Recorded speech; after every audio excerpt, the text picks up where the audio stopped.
জানেন কি কেন লাখো লাখো ভক্তের শেষ ভরসা নৈহাটির এই বড় মা? মাত্র 100 বছরের ইতিহাস, কিন্তু মাহাত্ম্য আকাশ ছোঁয়া।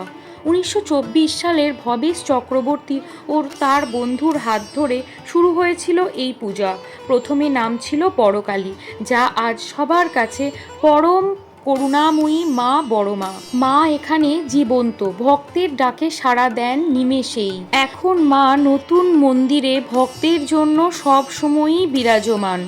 নতুন মন্দিরের সামনেই দীপান্বিতা কালী পুজোর সময় বিশাল 21 ফুটের প্রতিমা তৈরি হয়, যা সোনা এবং রূপোর গহনায় অপরূপ সাজে সেজে ওঠে। কালী পুজোর সময় এখানে তিল ধারণের জায়গা থাকে না। মানুষের বিশ্বাস, বড় মার কাছে খালি হাতে কেউ ফেরে না।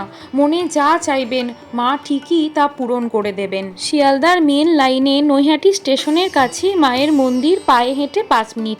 অবশ্যই মায়ের মন্দির ঘুরে যেতে পারেন।